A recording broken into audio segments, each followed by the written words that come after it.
I am all ears. The Ghost Fancast. We get to the court dates, and there were 6 court dates. I think Yeah. Tobe only attended 3 or so because he had a fucking show to do in the Yep. middle of them. He had the Royal. Imagine that, like, I feel kind of sad when I watch the Royal Albert Hall shows now, knowing that like this was going on that whole same week. Yeah, and the day before he went to do the Royal Albert Show was actually like a really hard day for him, you know, because I think that's one of the days whenever you have literally somebody sitting saying how awful you are, you know, like, we'll get to it, but like it was a hard day for him the day before the Royal Albert Show. So I can imagine, like, as sad as it is, it probably was very reaffirming whenever he got there, you know. And everybody's like, "Yay, we love you!" And he's like, "Thank you." Yeah. So we get onto the court date. So we get onto day 1. Most of this day is just sort of reiterating why everyone's here. The Gauls present a new piece of evidence, and everyone has to leave the court just to make sure that the narrative isn't being changed. And they're already kicking up a fuss on day 1, literally as soon as they walk through the fucking door.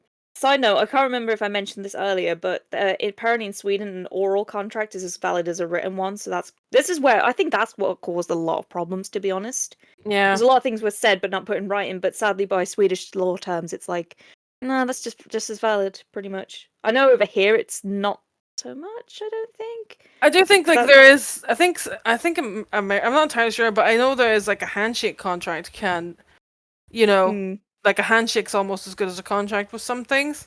I think it depends on what it is, you know what I mean? Like I think sometimes if you're in good faith and you know you trust the person and you don't need a contract, I think you can still legally take it to court being like, I trusted them. I didn't think I needed to write a contract up.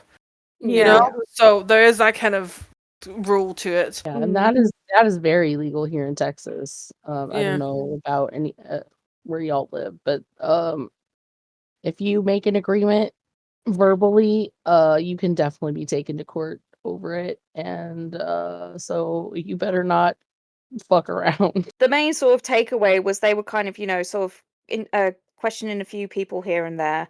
Okay, yes, so no one's really getting questioned yet. I think they're just sort of laying out the foundations of, you know, what's going on and why everyone's here. They reiterated that, like, you know, legally the Gauls are allowed to ask to see the financial records and view them, but it's just whether, you know, obviously getting approval of what they're going to be used for. They sort of went through the evidence and but basically pointed out that the fact that Tobias said "we" a lot in the evidence, and that really fucked him over because they're like, well, you know, if you say "we," you're giving people false hope that they are in this band, sort of thing. Yeah, it's because of the masked interviews where he was like saying that he was the lead guitarist and stuff.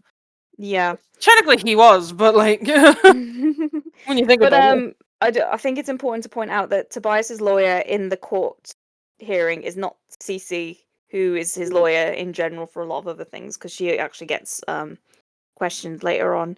But his lawyer for this stated that the other plaintiffs received 1.3 million, another 1,400,000 and 400 something thousand Swedish krona respectively during their time with Ghosts. Tobias hasn't taken any salary, but if he had, he would receive 1.3 million krona, and Tobias Forge stands behind everything. So basically, they got given this amount of money whilst Tobe got nil. Mille pois. And again, they reiterated that this was because Tobias fronted a load of the costs for like tours, things like that, and he could have asked the members for it, but he didn't, which is nice. The concerts of 2012 basically broke even, but the musicians were paid before Tobias Forge. He had his publishing revenues, and the musicians also had his allowances. Basically, Tobe made sure everyone was paid before him. Is basically the consensus. Has anyone got any other notes for day 1? Yeah, it's mostly just like his lawyer was saying, like his lawyer is the one being like, they got paid before him, he would have received this much money, blah blah blah. They were like he said "we" in interviews. Yeah, and you're like, are you alright? Do you know where you are? You know, like, because like he had like one folder in front of him, which is just, it's like, because the journalist described like, you know, what they were dressed like and stuff, you know. And they said like the Ghoul's lawyer has like one white folder in front of him, and then she has like 4 and like a fucking PowerPoint presentation she's gonna get into it. It's great. It's it's incredibly funny. The different levels that are at play here. You know what I mean? Like this. Like I feel like I still stand by my theory that they thought he would just cave. Yeah. You know? And he's like, I'm bringing the receipts. Like this man has because I remember as well that he whenever he did it the kind of going just as the type of person Tobias is. There was an interview that somebody did with kind of for Repugnant. It wasn't Tobias; it was one of the members, and he said that Tobias kept every letter that was sent to him in regards to Repugnant. So this guy has every email that has ever been sent to him in regards to Ghost. He has all of it. He has everything. And then you also have those little funny pictures and stuff of him with the mask and things, that came out that they also kind of submitted, just on day one, whenever you're reading the actual kind of play-by-play, you can just see the different levels of brain power that are going on with the lawyers. Yeah, and then we get to day 2, and again, it's sort of discussing the salaries, blah blah blah. It's important to point out that the musicians have been paid, but the quintet believe that it has been done wrong. Again, they sort of reiterated that Tobe was isolated and wasn't even sure that he'd show up on stage. And then it has been claimed that Henrik Palm created a riff or a little tune jingle somewhere, but he was but it turned out that he just played the song wrong. The tone went down instead of up, and he accepted the 2 previous agreements. His assignment was being a live musician. So basically, he's just contradicting himself and just trying to claim that no, sorry, he's contradicting the fact that he thinks he's a studio musician now rather than just a live one because he played a tune wrong. And again, it's just funny that he just happened to play the jingle on the one song that got the Grammy. Yeah. Just coincidence, I wrote down here as well, which is kind of funny, that Tobias's lawyer did an Uno reverse and asked Simon Soderbergh whether he'd have been prepared to take the risks that Tobias did in terms of the merch and money advances, and he says he doesn't know. It's actually a yes/no question. Yeah. He said, I don't know, because he didn't want to admit that no, he wouldn't have wanted to, wouldn't have been able to. Another good thing, though, as well, with his lawyer is, like I said earlier, Rats had come out before this court case had happened. And Rats was really successful. And she kind of kept hammering home the point that Ghost is still successful without these 4 idiots. Isn't it weird how he released Rats, wrote Rats, released Rats, without... Write the theme tune, sing the theme tune. Yeah, yeah, but she was very good at kind of and she constantly asked every girl, would you have been prepared to invest money at the risk of loss, loss of that money, and they all said and she's like, there you go. Yeah. So on to day 2 as well, everyone, the ghouls were sort of interviewed by the 2 different lawyers because they have to keep it fair. So basically, their lawyer would ask questions and then Tobe's lawyer would ask questions. So the summaries of what went down are as follows. Right, we start with Simon, so this is going to be juicy. So Simon claims, with the exception of one band, or maybe I meant show, with the exception of one show, what the fuck is he saying? Basically, he said the reason that money never came up early on is because out of all the bands he'd ever had before Ghost, money was never a thing that came up because they all flopped. Yeah, sorry, I forgot to include the context. But yeah, he says basically most bands, it's obvious that everyone's on equal terms unless you are a hired musician and carry out an assignment. But they wouldn't. Apparently, he was not made aware of that. He's claiming that he programmed the instruments on the demos and thus participated in the recording of it. I tuned the guitar, therefore I am responsible for the recording of Elizabeth. Yep, sure. Fucking. I was involved because we had discussions about who would play what and who would fit. We had no agreement for compensation at the time. My attitude is that when you join a band, you're in a band on equal terms if no one else says differently. If nobody tells me that this is my band and you are hired, if no one else says so, then it's not so. We couldn't afford to buy shoes. I worked part-time in a record store. We performed gigs through the record company that we had, who accounted for the costs. In the fall of 2010, I was the one who asked Mauro Rubino if he wanted to join the band. I've never heard anything about hired musicians. I'm a full member of the band. A manager came and we were going to make plans for Ghost, and I participated in the meetings because I was a member of the band. He says this a lot, by the way. They all do. we- It's the only thing that they have. They repeat it constantly. Like I was a member of the band. I was a member of the band Ghost. I was a member of the band Ghost. I just banging my like you just find me in an asylum. Like when I was reading that over the 6 days, I was reading it. Like you would have found me in an asylum, sitting somewhere in a room, just banging my head off the wall, going, "I'm a member of the band Ghost. I'm a member of the band Ghost." Yeah.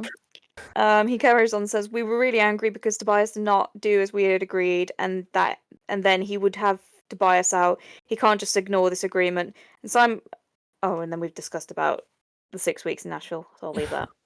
So yeah, Simon's just basically like, yeah. Simon also tried to downplay Gura's involvement as well, because he said that it was only him and Tobias in the studio. Yeah, it's like there was a whole other person here who was actually here 3 years before you, but okay. Yeah, but yeah, I wrote in my notes. I said that I agreed with Sunderland. I don't know how to say the last fellow's last name. Sunderland. Simon is trying to make it sound like he is more involved with the creation of the songs than he actually was. Mm. You know, like he's trying to like the man could have went and got coffee during the recording of Ritual, and he'd have been like, "Yeah, I was totally involved. I hydrated him." You know, his throat got dry during one part of Ritual, and I give him a cup of coffee. You know what I mean? Like, but like, Yeah, he'd be like, I was responsible for the vocals because yeah, I lubricated his throat. that sounds really wrong. But That's going out of context. I love that. And one of the things though, when I was reading my notes, I said the way I felt in my head, it feels like a kid that goes, "Yeah, I totally went over the top of the swing bars. I totally swung over there. Nobody was there though, but I did it. You know, that's why whenever you're like reading Simon's like his like questioning. Question. Whenever you listen to Simon's question, he's like, he definitely feels like a kid. Like, you know, I totally did that. Yeah, I totally have a girlfriend, but she goes to a different school. You know, like, and you're like, Simon, do you know other people can confirm that this isn't true, right? It is very infuriating to read. Like, you tried like when I was reading it, I was trying to remain somewhat unbiased. Yeah, I tried. I can't because I'm reading all this and I'm like, what the fuck? You know, like he's talking about tuning guitars or whatever. Like, yeah, so I was instrumental in recording the demo. I've come in and done that, my guy. You know, like. Yeah, I can tune a guitar if you tell me like what to tune it to. I can't play that shit, but I can tune it. And then we get on to Mario Rubino's. Hang on, before we yeah, I was gonna say one more thing. He brings up the April 2nd meeting quite a lot. You know, this is the one that doesn't have any notes or any written evidence, and this is the April 2nd meeting, which is supposed to have happened in like 2011 or 2010, was supposed to have happened where Tobias agreed with all of them. Yeah, you can totally have 1/6 of this band, you know. Oh yeah, and nobody else was there. Like nobody wrote it down. Like that seems like a really like they were taking notes about Tobias learning to listen to people. Tobias agrees he'll listen to us. You know, like Martin's making notes about that, which is not that important really in the long run. Yeah. You know, it's just them being like, he doesn't listen to us. We're telling him to listen to us. We'll see how it goes. You know, like, but they can't write. Nobody wrote notes down, or nobody wrote down anything that said or signed anything where they all agreed. Yeah, you can only have 1/6 of this. Oh, but if this is the meeting I'm thinking of, I'll save it because it gets spicy with how it gets debunked. Yeah, well, it's just insane that they like just all fully lied about it, you know. And it is lies because we'll get onto that later. Why it is a whole jack of lies, but yeah. So then I'm gonna call him MR because I can't pronounce his name very well. He's then interviewed, and he was like, in a band, everyone is in it together. That's how it was in all the bands I was in, and it's just giving like back in my day, bands were full equal members. Yeah, it's like none of those bands were ever successful. So yeah, basically the whole thing that I wrote down like is when I was reading this, it's just this whole thing could have been solved with communication and like not assuming things. And he's like, the band was very democratic. Everyone had to say. Sometimes decisions made on a majority vote. And then the Ghoul's lawyer was doing a questioning, and he said the most important thing was that we decided that all income would be shared 1/6 to each of us. And then his own lawyer was like, "Are you sure about that?" And then he's like, "Yeah, it was Tobias that suggested it, and we all agreed." And then I put in like my little notes here. I'm yet to find this in writing, to be honest. So it's like you say, there's no notes for it whatsoever at the minute. And that's like the most important argument that they're making, is that we all agreed together that we were going to get 1/6. Didn't write it down anywhere. It's literally the only thing. Like I don't unless you've actually seen the amount of evidence that is involved in this court case. You know, like the amount of emails, the amount of contracts, the amount of just like receipts, like literal receipts, not just like receipts. Like actual invoices, everything. There's hundreds of pages of documents in this, and in not one of them there is not a single mention of we will share this band 1/6. What there is a mention of is that they will be hired musicians. Exactly. Twice. By the way, I've organized all the evidence into files and folders in that link that I said I'll mention. So if you want to read through all that, take your time. There's a lot, but it's all there. And yeah, the only other stuff I've got that sort of MR said was about how he had to take out personal loans whilst he was in the band just to survive. And that basically when Martin got fired, he was one of the few that disagreed on the decision. But the majority was like, nah, we don't like Martin. So, swivel. Yeah. I wrote in my notes, I noticed that with a lot of the statements from the Ghouls, they kind of almost downplay the amount of work that Tobias actually put in. Because they'll talk about, Simon picked studios, Simon picked all the musicians, Simon, he wasn't in the studio as much as everybody else. They were trying to be like, he wasn't there. He didn't do any of this. Like, they were trying to build up Simon to be like, Simon is actually who Tobias tries to make himself out to be. Simon's doing all this work, but Tobias was never there, and you're like, who's writing the songs? I always think I always say as well. I always end up going on rants to my boyfriend about this, and I was like, at what point are you signing autographs, right? Like they used to do signings in record shops and stuff.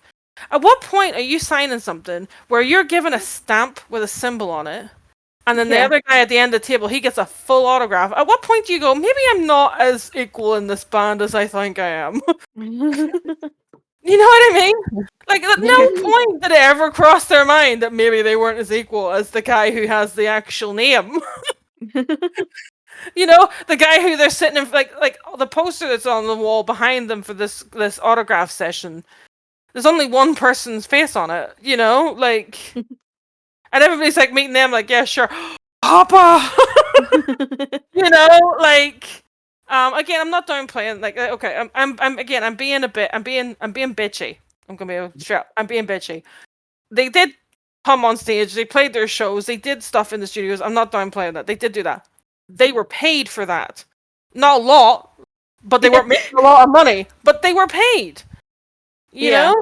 They were paid to the extent that Tobias was able to pay them. Yeah, exactly. And just because you don't like how much money you're getting. You can't, like, if there's no money to give you, how the fuck is he meant to give you money? Yeah. Like, if he's, like, scraping the barrel to make sure that you're paid before anything else, like, because if you read a lot of the emails as well, and, like, we'll hear later on from them, he was really adamant to everybody that they get paid first. Yeah, before himself. Yeah, before himself, before anything else, they got paid first. He made sure that they got paid first because he didn't want them, like, he didn't like the fact that he could only pay them so much as well, like, he would love to, because he kept like, another thing as well, he kept constantly saying that once the band actually started to make a profit, they would be, like, back paid stuff that he had wanted to give them in the future, so, like, he's constantly saying to them, at some point when this band is successful, I will be able to give you, I'm making up what he said. He didn't say this, but, like, I'll be able to give you, like, $500,000 or whatever. Like, I'll be able to do that for you, but I can't do it right now because you just can't. There's no money to give. Yeah. Like, I'm paying out bills for the band. I'm paying to make sure this tour goes on. We need to look more successful than we are. I can't pay more than this. And it just irritates me reading all of the their questions and statements and stuff. where they're just like, "Oh, Simon did all this," and you're like, "No, he Mm. fucking didn't." There's a thing that Johnny said in that interview with Toby, Johnny Christ from Avenged Sevenfold, and bear in mind he's a musician as well, and like I'm pretty sure Toby said like sort of agreed with him where he was like, at the end of the day, with this type of job, no one's asking you to be here. Like, you can leave and like go and get into a more stable career. Yeah. If you're unhappy with how it's going, you can choose something else. And the beauty of Ghost is like Tobe can be like, all right, you're not happy, cool, find someone else. No one will really notice. Yeah. I know that's very blasé way things of looking at it, but the way that this band works, it allows that like kind of freedom. Yeah. And especially with like because like Tobias always talks about the fact that at some point he said, oh yeah, you got totally get somebody else to sing that, front or whatever. And it's like, Tobias, that's not going to work. You're the one person where that won't work. Yeah, because like it's his voice that makes Ghost unique. Because like, the kind of off topic a little second, but like when you listen to the Spillways thing that he did with Joe Elliott. Yeah, Joe Elliott. Yeah, like if you listen to Joe Elliott sing, like obviously it's Joe Elliott, he's great, but it just doesn't have the same punch of him singing Spillways as Tobias singing Spillways. They sound very similar as well, which is actually quite insane when you actually listen to them side by side, how much they sound the same. Yeah, and it still doesn't work. Yeah, it still doesn't work. Like it's it's because it's not Tobias singing it, and you're like, and also as well, I feel like he seems to like at that time or whatever, he seems to like even he downplays himself as being like important to Papa, if that makes sense. The character of Papa could be anybody. It's like, no, only you could have been Copia. Yeah, no, like, no one else only can do you that. only you can be Terzo. Only you can be Secondo. Like nobody only else. You can prevent forest fires. Yeah, only you prevent shitty music from being made under Ghost's name. Like the ghouls are in the very nature of them replaceable, unfortunately. Yeah, and interchangeable. Yeah, I mean, like you can I know people love them. I don't like. Oh God. We're opening a can of worms here. I know what you're gonna say. Nobody wants to say like, but no, they're not replaceable. They are. They are. And like I'm not saying they're not. Like I'm not saying like again. I will constantly reiterate. I'm not saying they're not doing work. They are doing work, but that's it. It's a job that they're doing, which is a hired musician, which, like we said earlier, which was established in 2012. It's like any job. Like I know it's as shitty as it sounds. If I left my job, they would just get someone new in to do my job. Yeah. It's sadly that's just how the cookie crumbles within Ghost. Like I know most other bands, like look at Linkin Park, you can't replace. Yeah. That's I'm not gonna get into that, but Ghost just doesn't work the same way. Yeah. For good and bad reasons. But for mostly good. Like even Martin said in the original, like that email where they all agreed that they would like sell out their shares. He said, for good or bad, we're hired musicians and what that entails. Like even he knew at that time, and that was like 2012 as well. Like, I think it's like, again, I will just constantly say, I feel like it's because Ghost started finally making money. They were like, oh shit, Yeah, and they so realized they'd made a mistake because oh no, there's actual money here. It's like selling a plot of land and somebody getting oil and then being like, fuck. Mine H was kind of short. He didn't have much to say. It was just like he invoiced 10,000 Swedish krona a month, which is only like £738, which is hella low. But as we mentioned, you know what you're getting yourself in for. He did have to like. I do feel like when he says like he had to sell his apartment and move in with his girlfriend, but like, haven't we all had to like take shitty downgrades like that at times for things like? I'm gonna play devil advocate. Also, if you're not in the apartment a lot, why bother paying you're paying apartment, but you're not in. Yeah. If you're on tour or whatever. Also, you're moving in with your girlfriend, who I assume you'd eventually move in with anyway. If it's any type of That's a good point. I didn't think of that. He's done You're welcome. You're saving money and you get to stay with your girlfriend. You're welcome. I'm playing devil advocate here for Tobias. I'm just saying. Well, actually, him paying you so low actually sped up the process. I'm just kidding. No, but like, I'm just kidding. I'm just fucking. But I am saying we like, are fucking. Like I am saying, like if he isn't in the apartment a lot, like I'm not saying if it wasn't hard for him because it probably was, as well. Because again, like £700 a month is not great, It is hard to live on that. But again, like if he's not in his apartment, he's still having to pay bills and stuff for an apartment he's not in if he's on tour. So, like, if you're not in the apartment a lot and there's nobody in there, might as well just get rid of it, and then you can, when you come home, you can just go to your girlfriend's, because they were touring quite a lot. Because, like, the way Tobias sees this band is he doesn't see it as like a record-making band; he sees it as a touring band. You know, like, so they tour and tour and tour, and like they come home for like 2 weeks or whatever, and then they go back out and tour for another 4 or 5 weeks, and they come back for 3 weeks, and so like they're constantly out on the road, and so like if nobody's in your house, just fucking sell it, like there you go, you got money. Yeah. And someone who needs a house gets a house. Yeah, you're helping your fellow Swedish people. But yeah, he was one of the ones that made the claims of like when Kristen sent those visa applications being like, we need this visa, they're important. He was like that basically you reiterated that. Yeah. And then Henrik was kind of the same. He was like, I was supposed to play bass, but when No, it's because Henrik is the guy that was brought in as like he's like I know because I'm reading your quote too. It says, "I was supposed to play bass, but when waiting for my time to record, I was always fooling around on the guitar." Klaus and Tobias noticed, and I ended up recording the great part of the guitar. I was playing around with the Cerise riff, and Klaus shouted, "Yes, play it like that." So I did. I had no idea that it would make Tobias furious. And you're like, you played it wrong. I'm just confused because wasn't that also said about Simon as well? That he also played something wrong. Yeah, they're all saying that they did stuff. Oh, okay. Again, Cerise. Isn't it weird? It's always Cerise. It's never Absolution or anything else. Like, also, can I just say as well, like, thinking about whenever they were doing the Pope Star EP, right? None of them came to record for the Pope Star EP, so none of them heard Square Hammer until he was like, here's a new song. Do you think they were smart enough to realize that it was a diss track? Probably not. But yeah, like Tobe had already gone in and said, like, look, you can invoice her if you want, and then he's basically like he's trying to say as well that Tobias told him that he could invoice more money because of that like that draft contract. Like, I don't know. And he went to Kristen, and Kristen was like, listen, it's just a draft. They can come in and then, we can work out more money for them. But you start on, like, the low level, and then you negotiate, I do feel like somebody should have told them that. Yeah. But isn't that just showing that, like, Tobe isn't, like, this monster who's not willing to negotiate? That he's like, yeah, if you invoice, that's cool. Like, a higher amount, if we can do it, that's cool. Yeah. Like, yeah.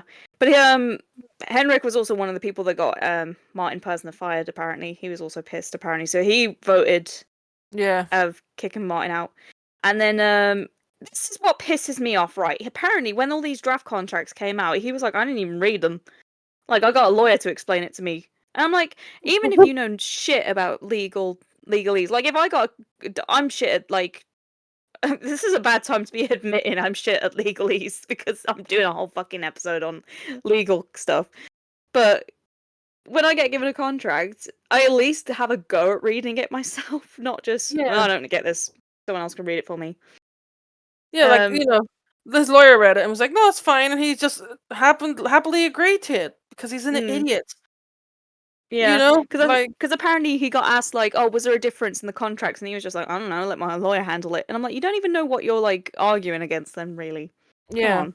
Like, again, like reading all of this, it's like, when you actually read the way they're talking in court, it's so infuriating because they keep constantly saying, because I'm a member of the band Ghost, because I'm a member of the band, because that is the only response they have. Because that's their only ticket that they have. One actual great thing, I haven't brought up yet, but his lawyer did a thing, and I think for most people, she kind of went, one of the first questions she asked was, over the time this band has existed, there's been like 12 members. Why are the other people not here? Yeah. And they were like, And she's like, fair enough. Kind of just like, it's kind of like implanting in the head of like, why are these 4 people, 2 of them who've only been in the band a year or whatever at most, why do they feel that they are in? They should get 1/6 of whatever the band is, but all these other people who were in the band at some point aren't here, to be involved in this lawsuit, or don't care. You know, like, or they're not even on your side. You know, like again, like Gura wasn't on there. Like out of everybody, Gura should have been. If Tobias had done all these things they said, Gura should have been on their side. He wasn't. Yeah. And I think he'd even, like, I think as well, like, from what I had gathered, him and Gura weren't even really talking. Like, they weren't, like, best buds at that point. No. You know? And so, like, Gura kind of, you know, was like, no, he's right. Like, they were not, like, best buds right now, but, like, he's right, you know? So, like, that to me, like, the way Gura is, because Gura had just as much, like, Gura could have easily joined in with them. Yeah. And got money out of it. And he would have he would have made them more legitimate if he had been there, because he'd been there from the start. Like, literally from the start. But he didn't, and which is why I feel like Tobias is probably was in the right, because Gura again was there from the start, and he was like, no, it's his band. It's always been his band, because he doesn't know how to make bands with people. Believe me, I've been there. Yeah, 3 times now. Like, he even said himself, like, in that again, that what do you call that fella? The podcast was a Avenged Sevenfold guy. Oh, Johnny Christ. Yeah, Johnny Christ. He's even said to him he would love that feeling of having, you know, because like he was talking about what, because they've all been friends, like all of Avenged Sevenfold have been friends since high school, and so whenever they go off tour, they like have barbecues and shit together, you know. Yeah. And Tobias is like, I would love that, but I can't. I don't have that. That does make me sad. Yeah. But that's just because of how he is. He can't let go of the control, because he has already in his head what it's supposed to sound like, and nobody else is in here with him.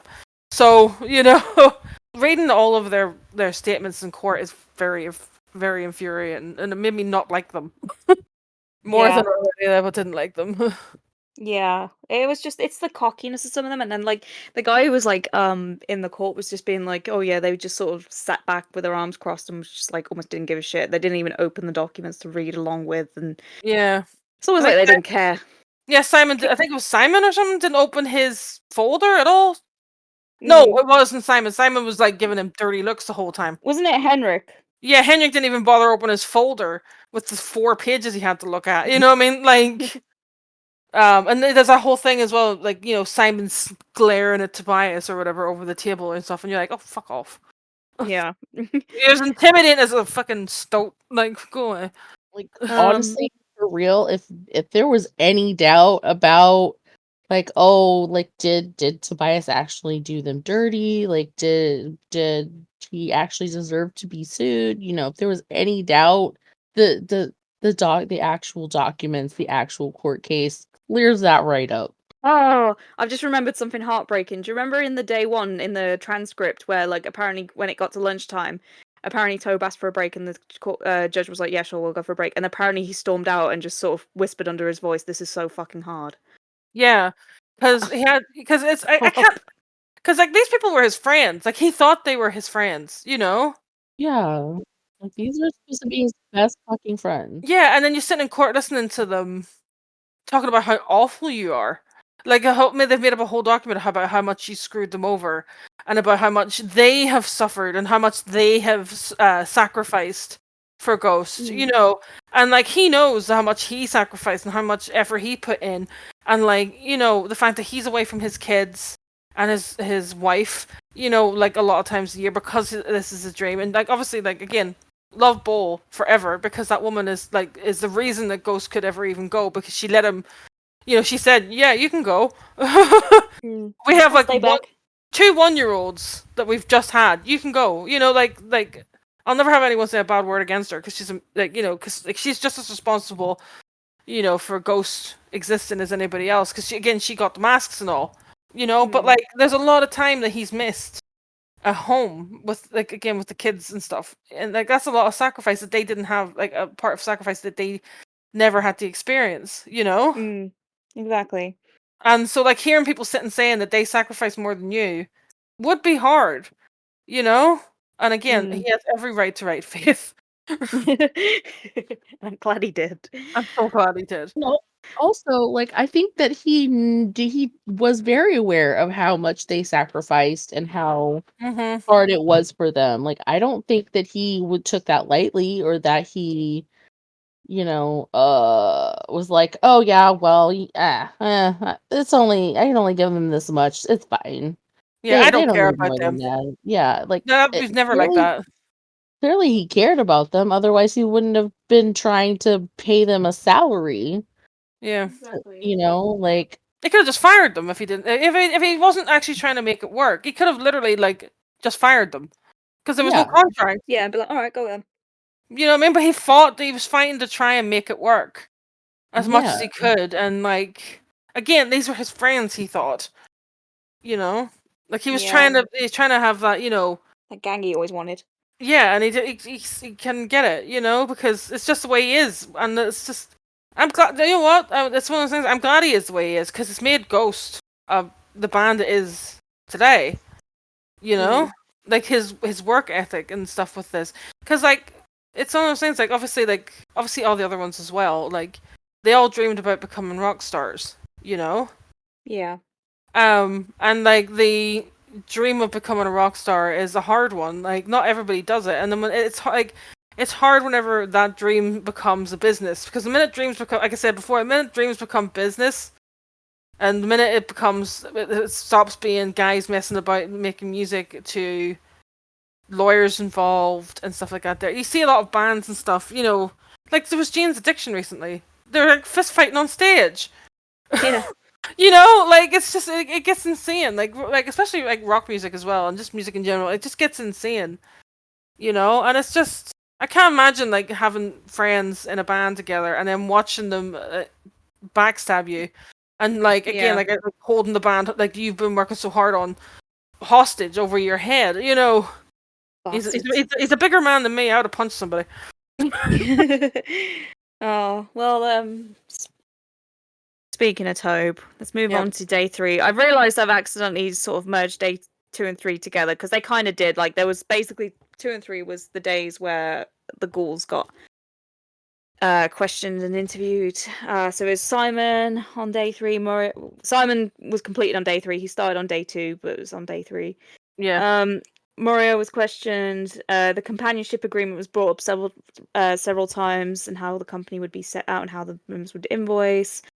Morio seemed to be okay with Martin Persson sending that long email to Kristen on everyone's behalf. There seems to be a lot of blame on CC and how things were instructed, just like on how to invoice, things like that. Basically, a lot of question as to whether, like, to all the members of whether would you have put the same risks in, and all of them were kind of like, don't know. Apparently, Martin H was claims that he was never told he was a musician for hire. I call bullshit. Yeah. Like, again, like in 2012, this was established. Yeah. Like why would like if they are all aware at this point, like again from 2012, that they're musicians for hire, why would Martin H suddenly be like, oh, I wasn't told? Yeah, it's like surely that would have been one of the other guys would have told you as well at the very least. yeah. But the big thing that happens on day 3 is fucking hell. We get to Tobe's questioning, and God, I love this. It's so like all the answers when you go through and read it. All the ghouls' answers are pretty short and snappy. Like, did you do this? Yes. Did you? Tobe, bless him, in his beautiful way, yapped, and boy did he yap. So I have a whole page of like, sorry, I have 2 pages of just Tobe's questioning. Yeah. Oh, basically, he just And he was told off for it as well. He was told off twice for yapping too much. He spoke about cats and Star Wars in court, and I love that. It was iconic. But yeah, he basically like explains like how Ghost came to be, how he wanted to be a guitarist. He basically told us the story we've heard many times of how Ghost was formed and his ideas and how he didn't want to be the singer, blah blah blah blah blah. He mentions how the financial issues will be bigger than the creative, and the musicians will have a say on how the money is made. We should do this, or we should play this show. His strategy was always the main focus, and if others had opinions on what went against his strategy, he couldn't use those opinions. I'll take that on board. Yeah. Not. Well, that goes against everything I've been thinking about the last 2 weeks. So, How no. about nope? We're not going to do that because I said so. Honestly, how I know that he's neurodivergent because Yeah. A, very rigid. B, he over explains everything because people who are neurodivergent just like people don't understand them, so they get in the habit of over explaining things because if they don't, people don't understand what they're saying. But yeah, apparently an economic association would have gone against how Tobias's idea of how a band should be handled. Oh yeah, there was that quote you have listed here, about HP. Yeah, I'm just rereading that. Oh yes. So when Henrik came up in question of like, hey, do you know this guy Henrik? I think he'd be a good fit for the band, which was Klaus's idea. Wasn't Henrik in a band that had beef with Repugnance? Yeah. Oh yeah, this was it. Henrik HP was in the band In Solitude, which in 2010 Repugnance bassist Gottfried Ammann was also in, and you can see them watching each other at Hell's Pleasure. But I can't remember why they had beef, but then it had apparently been put aside. It wasn't even that there. It was because it was that connection game you can play. Like he didn't want somebody who was connected to Repugnant in any way.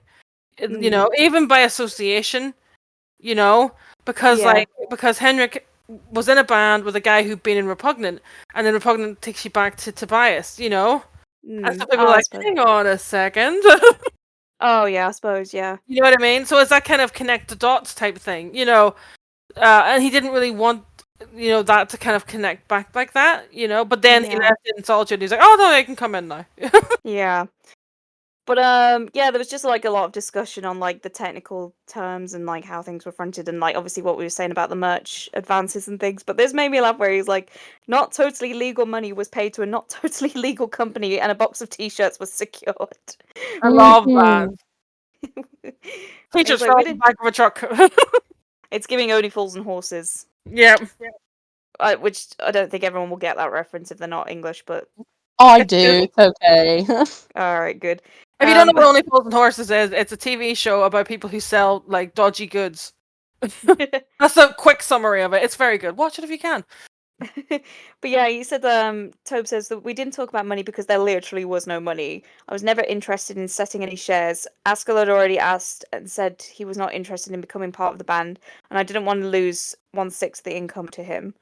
I'd spent several years on building a band. No one else had joined until it was well established. True that. Yeah. The idea was that I would give away if 5/6 of the income was absurd, and I put so I suppose when you think about it, how Tobias worked from 2006, and then someone joins in 2015. That's almost 9 years where they haven't contributed. Yeah, but even if you pull back from 2015 to like 2010, yeah, that's 4 years where there's nobody else involved, and it's him writing all the stuff. Like he is right. The idea of him giving up 5/6 of his work, someone who's been here for a year. Yeah, it's insane. Like, no. Yeah, You know what I mean? Like, no way. Yeah. And then we got this other quote from Tobe where it was like, I wanted them to feel like as if they were a part of something. I'm a person who thinks a lot. Yeah, we know, bestie. I have to communicate with people all the time. My wife suffers because of this. I do communicate with others around me, and that includes the guys in the band. I want to know the opinions of others. I had different ideas of how I could include them in the band. The fact that they signed contract, which is only symbolic because I was the only one it affected. Wait, hold on. English. No, you were right. Yeah. Oh, was I? The fact that they had signed the contract is only symbolic because I was the only one affected by it. In most of my emails, I talk about things I assume that will happen, not things that have or will happen, but things that statistically have a good chance of that will happen. That email was one of many discussions going on. The reason I wrote that mail was probably that Martin Persner insisted that I told the others what was going on. At the time, we hadn't seen each other for a while, so I had sent the mail to communicate with them my thoughts. I had a lot of conversations with Sissy and Rick, and some went wrong. I had mentioned a bonus system, a way to motivate everyone, but Rick and Sissy ignored my thoughts and sent a contract that was incorrect. The same can be said about the part of the contract stating how musicians could be fired. The draft was not how I intended it to be. I said that they shouldn't sign it since it did not contain my ideas. Yeah, so he's kind of like, that's the one thing that I got from all of the all of the stuff that was said, they all agreed that whenever the first draft contract came in, he said, "Don't sign this." What the fuck? Like even the ghouls, like I find it really funny because even the ghouls were like, he said that it wasn't his ideas. So it's like it's the one thing they all agree on is that when that first draft contract came in and it wasn't very good for them, they all agree that he was like, no, don't sign it, because he said he never wanted to be really, really rich when they weren't. That was never the intention. Yeah. Like he didn't want to be sitting on a gold throne while they were all struggling. Like that's not what he wanted at all. And I believe him. Yeah, and that's what everyone seems to think. Like, like even people who are fans of Ghost seem to think Tobias is this greedy fucker. And so if you actually go through and read all this, you'll find that it's not the case. Yeah, I have found that like since this since this lawsuit, that people, like, if anything happens, people will tend to immediately think, oh, Tobias is doing this because of money, Because he's done it before, and it's like, no, he hasn't done it before, actually. Yeah. One thing as well, like a very clear line was drawn whenever this lawsuit happened. There are people who like Tobias, and support Ghost as Tobias, and then there are people who side with the ghouls on everything. No matter what happens, no matter who the ghouls are, they're like, it's very funny to see that kind of very clear line, like we joke about it on Twitter and stuff, whenever new pictures and all come up.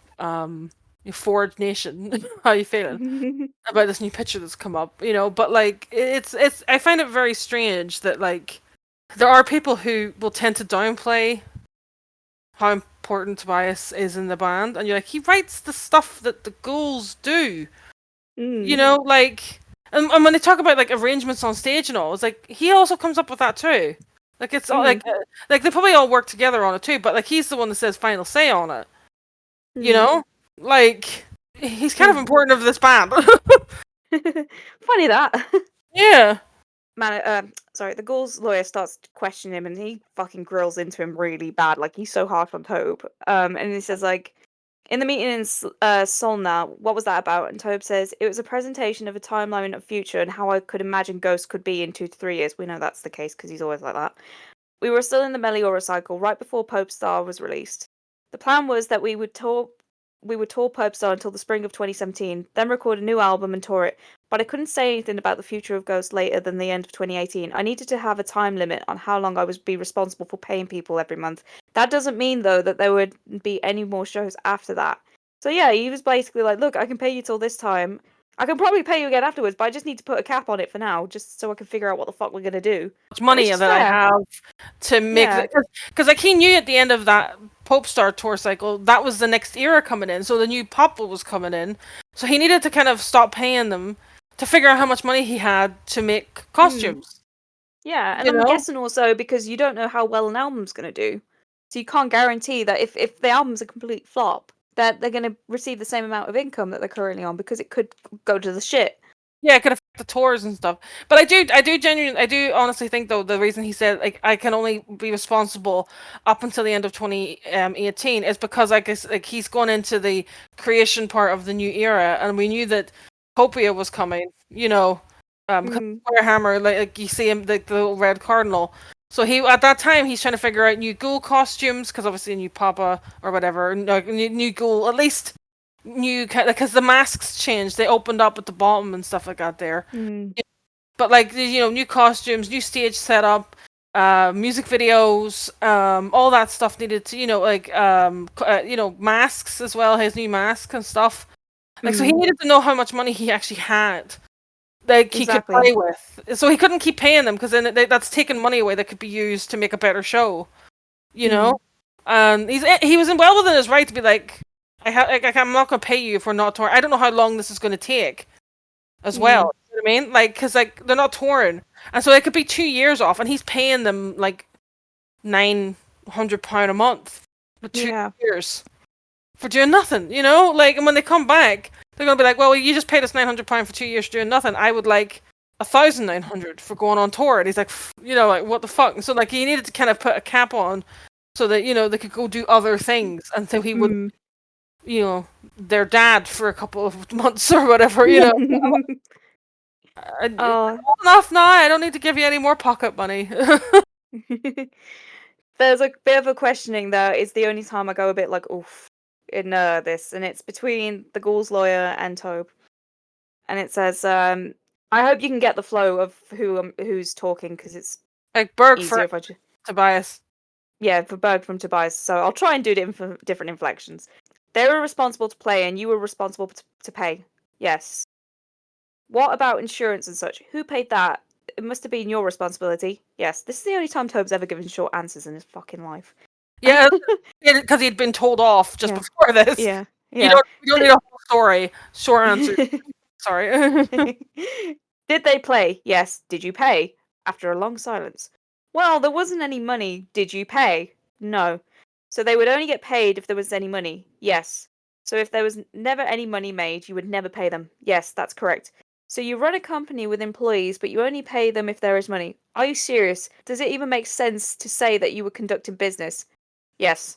I'm just like, oof. Oh. But like, here's the thing: is it sounds bad whenever you say it like that. But like, to be honest, if there's no money to pay them, what the fuck's he gonna do? Yeah. You know? Yeah. I mean, I've got here that he tried to. I had to Google what this was. It was a culture stipend, which is some sort of like scholarship that he tried to apply for, and he tried to apply for at first. Oh no, sorry, he got 50,000 Swedish kronas, so about $5,000 in yeehaw and English money. And then, but he originally applied for 300,000, but that was declined. And then apparently he claimed it as the Ghost brand rather than for like the individuals. He didn't claim it as Tobias Forge. He claimed it as Ghost. That's Yeah. what they're you know. And then they go back to questioning again. So this is the Ghoul's lawyer. But the members have a say on decisions. No, but as their friend, I gave them a window of opportunities to share their opinions. Why did you let the members sign the management contract? I wanted to be nice to them. Oh, This is the problem. Tobe is just trying to be nice and just keeps getting fucked over. yeah. That's what I'm saying. Like they signed, like that contract with Rick Sales has nothing really to do with them. You know? Which is what he says here. He's like, I'm stuck in a deal with Rick Sales where Rick Sales makes money on us. The others are not stuck in this deal. They can walk away basically at any point. And then the lawyer says again, so even if they signed a legal contract, it would be up to your personal opinion if they had a legal right to money, to the money made on that contract. Tobias, after a very long silence, yes. And I was like, Tobe, I love you, but even I struggled to see the logic here. That's what I'm saying. Like I will say that some things that he said and did, you're like Tobias. What are It's you like, talking about? I know you signed this contract, but I'm gonna say that No. contract's bullshit. It's also as well like because the contract that you're talking about is the one with Rick Sales, you know? Yeah. And even Rick Sales said they got him to sign it just so they felt involved in the contract. But like if you read the contract, it's only about Tobias. Yeah, like the only thing that they really mentioned is they won't pay the 20%. All of their stuff, the music outside of Ghost is not affected. You know, like their music, the Ghouls' music is not affected by this contract. And then it's like very clear, like if Tobias leaves, Rick goes with him. That doesn't sound like a contract that they're all making, you know, that they're all on equal sharing. You know, like I've never seen a contract before. It was like these are all on equal sharing, but if he leaves, I go with him. Yeah. What? But yeah, no, that whole day was basically it's. I think out of all the court transcripts, please go read Tobias's. It's so fucking very entertaining, very long. And the poor man gets grilled to shit by the Ghoul's lawyers, but he puts up a good fight. So clearly, spoiler, he won. It's so clearly. Yeah, he even mentioned during his question as well. He mentioned a Swedish comedy program about thieves as well at one point. Like he's like making all these like movie and TV references, and I'm like, you're in court, my guy. Stop you it. know. Anything more to say on Tobe? I also, yeah, I was just like, I wrote my notes. I do wonder if his lawyer tried to do a dry run of these questions beforehand, like sit him down and explain how courts work. The man is given book-length answers. It does give some of the times, you know, that's I've sent it so many times in like the commentary I did, and I send it whenever we talk about this. Is that bit from The Simpsons where she's like, where Homer's hooked up to the lie detector, and it's like, I'm going to ask you a series of simple questions, and you respond. Do you understand? Yes. And the lie detector explodes. And it's also as Like, well. do you like, understand? Yes. No. It's also very stressful for him because he's having to justify the band's existence and the way it exists.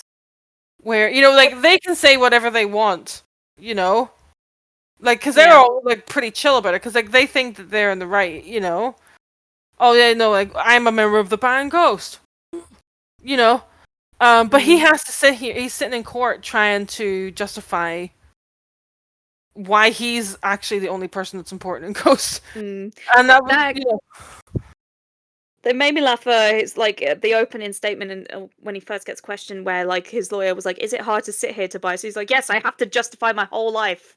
And I'm like, "Same, been there." His was also as well. Like the reporter said, like his lawyer went a lot easier on him than their lawyer did. Like obviously because that's just how that works. Yeah. But it is very fun. I'm surprised that she didn't. Like, I imagine they maybe did do a dry run, but I'm surprised if she didn't to kind of like let him know that he shouldn't be giving these massively long answers. But then he's also very nervous, so he probably completely forgot. You don't only quick answers to bias. Okay, and he probably did a dry run where he did it right, and then he gets in court. Well, it's Star Wars.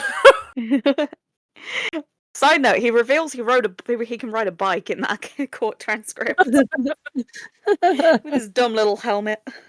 Oh. Anyway, that's not relevant.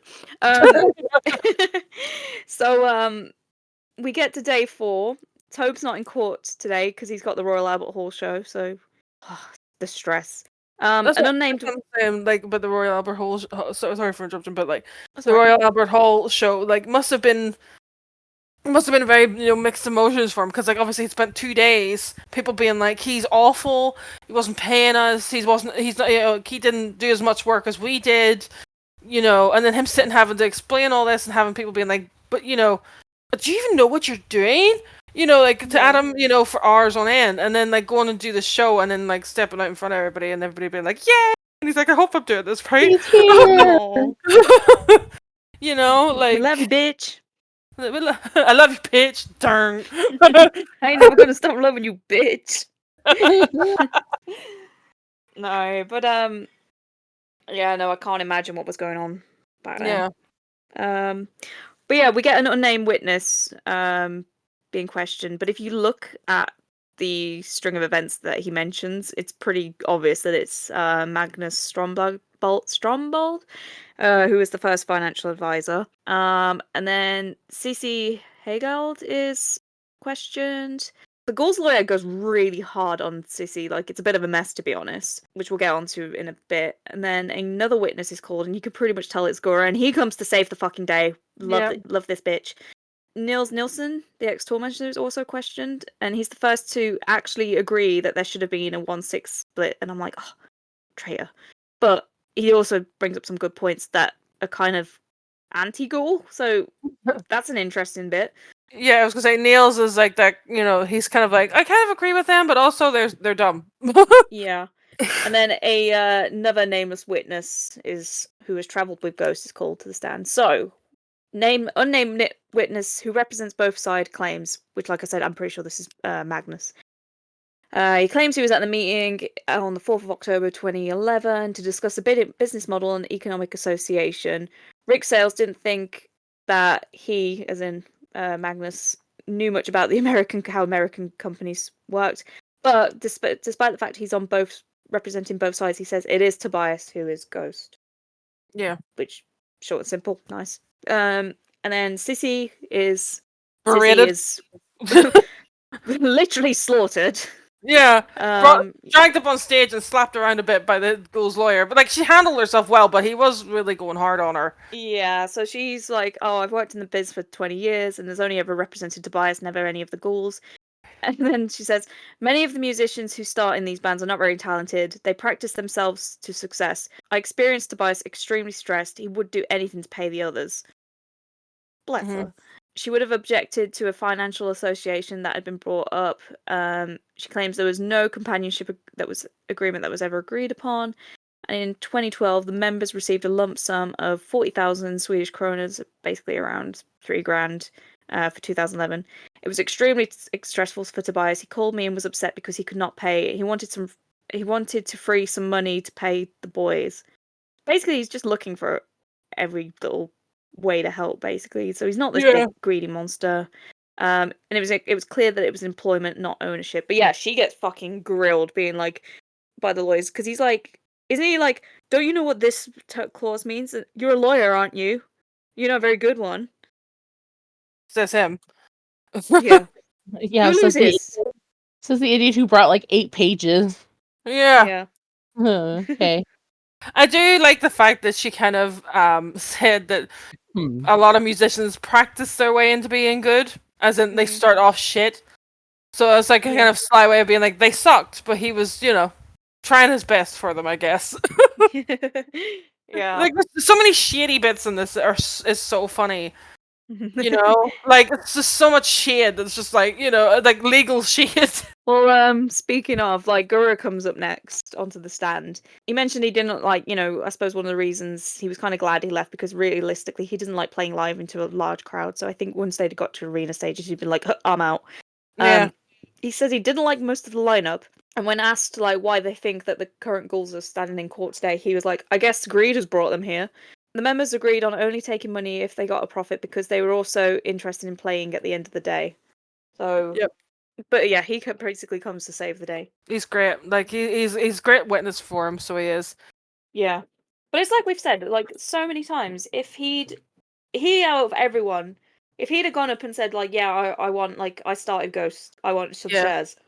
I'd actually like backed him a little bit. Yeah, I'd be like, yeah, he, like if he if he felt like he was owed money from it, I would have been like, you know what, yeah, at least especially from the first album, at least, you know what I mean, like from the first kind of album and stuff. Like if he felt like he was owed some royalties or whatever, we'll just give him ideas. So then we get Nils Nielsen up, and this gets spicy because. First of all, he mentions how the costs exceed the income. He gave them a loan. I'm guessing them as in the band. Yeah. A loan of 100,000 Swedish kronor, so around $7,000, 9 grand, depending on whether you pounds or dollars. In 2011, and this was invoiced to Sven's Drama Pop. Simon helped with Niels with a lot of the tech stuff, backing tracks, live tracks, etc. And then when they were talking about the meeting on April 2nd, this one where they allegedly said that they would agree to 1/6, Niels came out and was like, this couldn't have happened. There was a show in the UK on the 1st, and then we had a 20-hour bus ride on the 2nd before getting back home early hours of the 3rd of April. And I looked on Setlist FM, and this does check out. So basically, what meeting? Yeah. Also, as well, Neil said a thing that made me laugh. He said Simon did what he was told to do. Like a good little puppy doggy. Yeah. Simon's trying to act like he had all this authority, about what the band should do. And Niels was like, he did what he was told. Like, he played what he was told. He did what he was told. He went where he was told. Because he was a hired member of this band. But Niels is very, like, he's like, I suppose he's being diplomatic on both sides here, because he says, like, in fairness, Tobias didn't get paid every time there was profit. But on the other hand, on the Culture Council contract, there were 6 signatures on it. Therefore, in theory, there should be a 1/6 split. And I'm like, bitch, whose side are you on? Yeah, for the cultural thing. Like, they should get money from that. Like, that's not a contract for the band. Split that. So it's done. Yeah. And then another nameless witness comes up, who I think was a crew member. And this pissed me off to no end. This was where it was said that we were at the end of a gig in England, and I asked Mario a question. Why be a rock star if no one knows who you are? You do not get any of the chicks, and nobody knows who you are. Then Mario replied that it's a joke because Tobias can take care of everything, and we can take a walk through town. So Mario seems okay with the fact that Tobias does all the work and he doesn't. Yeah. Basically. And even this crew member was like, yeah, these guys are hired musicians. And this guy drove like 230 kilometers each way just for to be interviewed for like 5 minutes. Yep. I appreciate the dedication, sir. I appreciate it as well. He's also like, I wrote in my notes that he was that witness was used as a way to show that to an outside perspective that the ghouls were seen as hired musicians. You know, like what I keep saying though. Why the crew seem to be getting fairly paid? So why none of them had any issue with like their salary? I don't know. So why do these guys have an issue? Yeah.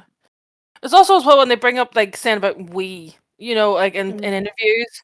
I was like a lot of things that he said in interviews that weren't true. Like the fact that Papa One had like a creepy monster dick. Or that he peed on the ghouls, like there's lots of stuff that he said that that wasn't true in interviews. Like, him also saying that he was the lead guitarist isn't true. Like it's also part of the act of the band. He's a character. Yeah, like it's the little Phil. It's Phil. Yeah, the extra character Phil. Like I'm saying like Phil was like a guise at the point. It's not Toad speaking. Yeah, Phil's another character, that he's playing to kind of do these interviews. And again, like if they were so invested in doing the band, why didn't they ever ask, "Can I do interviews?" I know why Simon didn't, because he couldn't really speak English. Because he did do a couple of interviews, and it was very, like again, that's not me shitting on him for not being able to speak English. Like I can't speak Swedish, so you know what I mean. But like, that's why he didn't do interviews. Martin did some interviews as well, but like again, most of the interviews done are Tobias doing them, because like when they ask questions about like the making of the band or making of songs and stuff, you can tell when it's Martin and you can tell when it's Tobias, because Martin's like, I have no idea. And then Tobias, like for 4 paragraphs, starts talking about the history of rock music, and you're like, hello? He just asked you about writing the song. It's like, no, I'll get there. It's important. That was like when I was transcribing those interviews, and I was like, I can't tell if this is Tobe or Martin. And then it gets to a bit where he starts talking about like fucking fusion restaurants. I'm like, yeah, that's Tobe. Yeah, so then we get to day 5, and the short summary of this is Colin Young, a UK financial advisor to Tobe, is questioned. Kristen Mulderig, who works for Rick Sales as part of their management, is questioned. Rick Sales is questioned, and a mysterious member is questioned. And I'm pretty sure it's Martin, like Martin personally.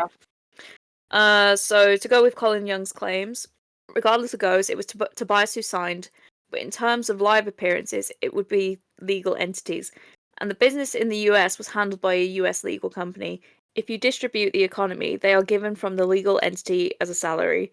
The live performances and market products outside of the US were made by a company in England, basically distinguishing between Santasma and Papa Schweiler, I'm guessing. Yeah.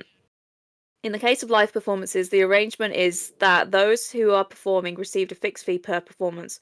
When a music group does many tours, it works out very well. But when bands don't tour so much, it doesn't work. So the question is how to pay the musicians that do not perform so often, how to prevent them from joining any other band. You pay a monthly sum. That is the meaning of a commitment fees. You pay the monthly sum. So yeah, they were getting paid like just for the dormant period, basically, by the sounds of things. Yeah, it's basically to stop them from kind of going off and joining other bands and leaving them in the lurch, Yeah, especially when you're trying to book tours and it's like, oh, we're going to tour in November. Oh, funny that I've booked my little bar shows with my other band in November. Sick. Young received the invoices each month that were approved by the manager, so he got to see like all the invoices for the salaries. There was a loss in the beginning of the band's live career, which that's no surprise there. Yeah. And once again, to reconfirm that until 2017, Tobias only got decent income from recordings like Opus Eponymous, never for the live shows. And then again, they started going in on Kristen, who's like I said, also another. Before we just put one more thing on Colin, he also kind of confirmed that he never talked money with anybody but Tobias and Rick Sales. They were the only 2 people he talked to, so none of the ghouls were ever involved in the money side of it. So that's he confirmed that as well. So then they go on to question Kristen. She gets a little bit of a grin as well, I think. The ghouls didn't ask questions in the initial meeting. Kristen had limited contact with them in general, and no power of attorney was made, etc. Kristen's defense for her wording in the letters regarding the visa, saying that she writes the same for all hired musicians and technicians for any band. Slayer is managed the same way, same contracts, just different names. Which I can believe that, to be honest. Like, I get release forms and stuff for like photos and shit when I work with bands, and you can tell it's just different wording. They're even between companies, they're all very similar. Yeah, it's like it doesn't make him any more like this is not just like a one-off special thing where I was like, Martin was so important, he needs to be here. It's like, no, I literally have a file with a blank space. Yeah. and then I fill in the name and what they're doing, and then I give it to the visa people. Yeah, and obviously when you're trying to get a visa, you need to make things sound more urgent. Yeah, than they especially are. trying to get them fast. Again, like the thing about the ghouls' evidence is that they didn't have any. That's what I found so fascinating. Like all the evidence they had was kind of weird. Also, they didn't have any witnesses really. You know, like No. the last mystery ghoul. You can tell who's like the witnesses are because of whichever lawyer first starts the questions. You know. Yeah. And most of the witnesses were started with Tobias's lawyer, and then the ghoul's lawyer would come up. The only witness they had was the last mystery person, who we think is Martin. And I have thoughts on that. We'll get to him, but yeah. Okay. So then they start interviewing Rick Sales. He was under the impression that Tobias was the creative force and didn't know who the others were on the same level.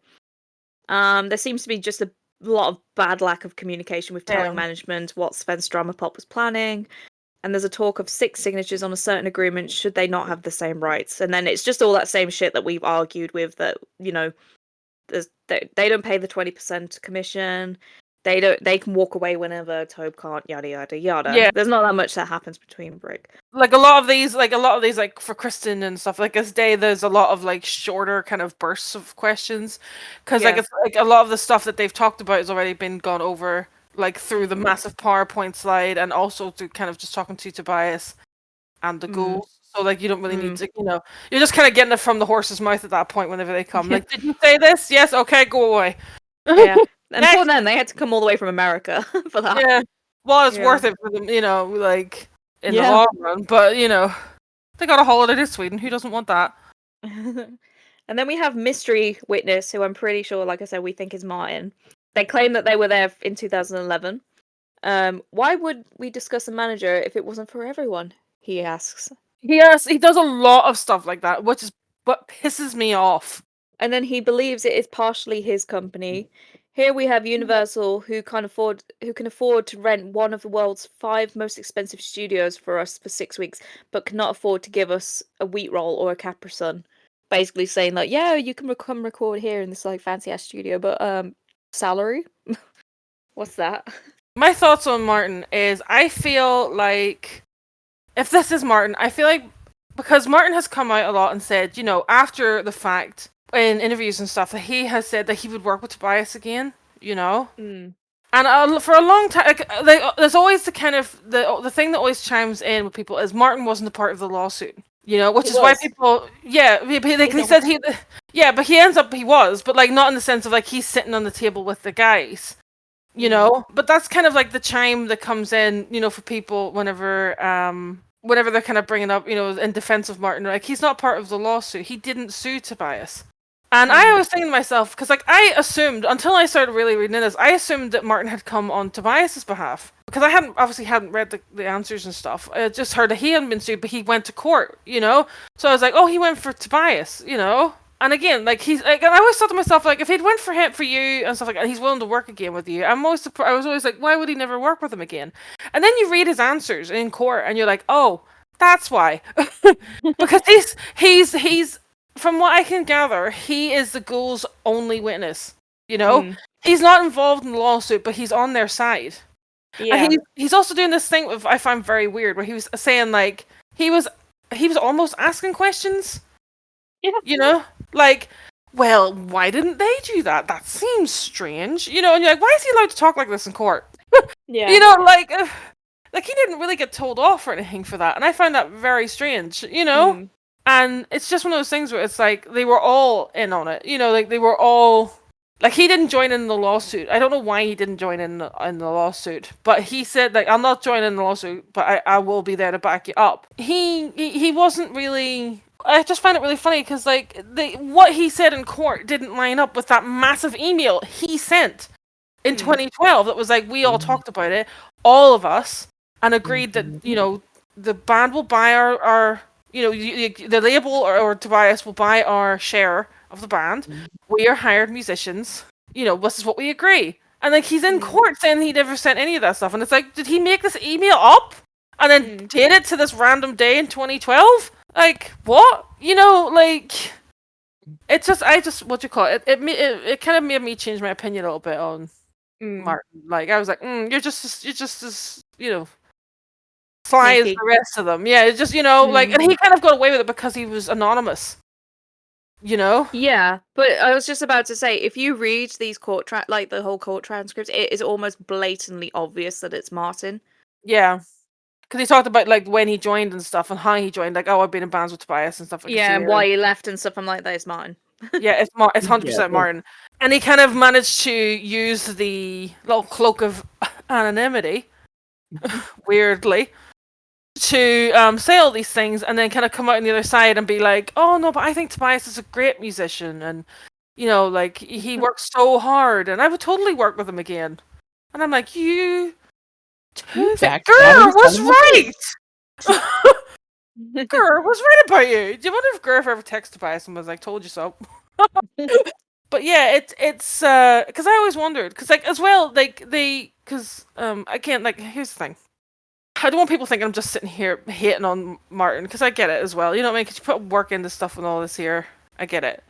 But like, he still will use Tobias's name to get stuff, like, or like at least bring eyes onto his projects, because he did it quite recently with Magna Carta Cartel, where they were breaking down like old songs. Look at Savant God. Yeah, that was an old Passiflora song. Yeah, and they brought it up in they were putting it on Instagram, and they brought it up that it was off the his solo album that was like people really wanted to get a hold of, and all this here, and I'm just like, oh. Even that video where it was like, I was a nameless school, and then it's that dramatic like close up of his rings and then his face, and then it's like, oh yeah, then by the way, Magna Carta Cartel's back. He. That never sat right with me, if I'm honest. No. Yeah, or who was it who said that he had to have? Was that Martin who said I had to go to therapy after everything was said and done? Oh no, that was another guy that was in and fired. Wasn't that Linton? Yeah. Okay, yeah, that's what it was. But like, they all are like using Tobias and the lawsuit to like, look at me. Like, I'm going to talk about this because Ghost is more popular than me. And so people will be like, want to know the tea, basically. Yeah. And then I can talk about my project. I did find it funny that Martin did an interview once where somebody asked him about Tobias, and he said it's like people asking you about an ex-girlfriend. And, it's like, well, you started this. Yeah, you brought him up. You did a whole video. Like, you made sure people knew that you were in the band. So, like, of course people are going to ask you. Like, because, like I said, Ghosts aren't the most popular band in the world, but they are a really well-known one within the scene, So, like, people are like, I'm sitting in front of a guy who was in a band at the time whenever nobody knew who Tobias was, Of course I'm going to ask him about Tobias Forge. Like, why wouldn't I? Like... It's also made it very clear that he doesn't mind clearly talking about Tobias Forge until he minds talking about him. And then finally we get onto day 6, and this was basically just like the closing statements, and fucking hell. The Ghoul's lawyer goes fuck off on Tobias and Rick and everyone, just basically being like that Tobe has zero value. Tobe's evidence has zero value. Bro's got 118 documents. You're telling me none of that is like any value? And he slags off Rick and Sissy to hell, calls Tobias and Sissy scammers, which I think is a bold claim. And then doesn't he say something? He accuses I don't know if it was Sissy or something else of doing something, and then Tobe's lawyer has to step in and be like, these claims you're making are like ridiculously like serious, and like if you are genuinely making these like claims, we have to investigate like this lawyer as like for forgery and all this stuff, and it's going to be another court case and all this stuff. And then like so she comes back and is like making all the counter arguments about there's no single company, and like why would he share things equally with people who've just joined? Also, the fact that they're like the two lawyers are just constantly yapping at each other, like it's so funny. It's so funny. They're like, he's like, why does she get to ask this questions? And then he's like, oh, why does she get to butt in and stuff? And then he just like, you can tell the judge is just done. It's like, you can also ask questions. He's like, what? I did think it was really funny. the journalist was talking to her outside the courtroom, and she said, "I was wearing blue, not black. It's a court case, not a funeral." It's so petty. But yeah, it is literally like watching two children fight their two lawyers. It is. It's awful. It is. It's a shit show train wreck, but it's entertaining. Basically, whoever loses at this point will have to pay 3 million Swedish kroners, which is about just under like 300,000 US dollars for the legal fees. And that's who that was. So basically, they got the verdict in October that obviously they found that there was no single company and that, Ghost is Tobias' project, and the ghouls would have to pay him all the legal fees, so suck it. But then in the 9th of November, they sent the appeal in, which I'm going to be honest, I only skimmed through because I was just reading it and I was just like, huh? And then that got denied. But then in 2019, they submitted another appeal, and this is where they accused Tobe of being a Freemason. And this is just so funny because they literally have nothing on him. Like, they're like, oh, well, Tobe and the judge are part of the same lodge, and, they're brothers, so obviously he's gonna, like... But this was the point, like, and we've spoke about this a lot. This could have been the point where they could have... If they were gonna throw his name under, like, into the dirt, they could have said, like, he does this while he's on tour, he does this with fans, he's, like, does this. They had nothing other than, like, he's a Freemason. Yeah, because they had no problem on Twitter, like, posting things and, like, retweeting stuff, that was quite... I'm not going to bring it up, but, stuff. Yeah, like, they would, they were quite happy to do all that because they didn't have anything else. Yeah. Like, fictional stuff they would retweet. Yeah. And also share, like, shady GoFundMes and stuff. That GoFundMe nearly sent me through the roof. So it did. Like, just for the kind of context, basically another guy who, again, using Ghost to get his shitty band out there, using, like, set up a GoFundMe for the ghouls' legal fees. But that kind of, like, at the beginning of the court case. And in the court document, he's like, in the GoFundMe, he's like, I was friends with Tobias's brother, and I know that his brother would be so disappointed in him, in what he's doing. By the way, I have a band. And you're like, oh, go fuck yourself. Oh, and you know what's shit? Dick. You know what's really shit? Tobe mentions this band, like, before the lawsuit. It was in the, what was it after the lawsuit? Basically, it was in that Amoeba, like, My First Gig thing. Yeah. And he mentions this band. I'm not going to mention the band name because it's a bit... gross. It's a bit gross. But he mentions this band as being like, oh, this was one of the first bands I ever saw in my life, and this is so cool. And then to have the band member completely go behind your back, that must have been shit. Yeah, but, like, it just kind of drives that point home again of another person using Tobias's name to promote their shitty band, because, like, I had to mention that, because, like, it wasn't the same, like, the guy had been in the band that Tobias first sang, but this new band that he had was a different band. But he's, like, mentioning his own band in the GoFundMe, and I'm like, oh, go fuck yourself. It's so, like, I swear, I like, and then you, like, such a low, disgusting blow. Your brother would be so disappointed in you. Fuck off. Yeah. And then, like, everyone was like, oh, but the ghouls didn't set that up. No, but they shared it on their Facebooks. Yeah. So you endorse it. Yep. If they didn't agree with it, they wouldn't have shared it. Yeah. They were playing dirty. They were wanting to kind of, I will say it again, they were trying to get him to settle out of court before it went to court. Yep. Because they thought that he would do it, and he didn't. And I'm really proud that he didn't do it, because, like, I'm glad he fought for it, because it proves...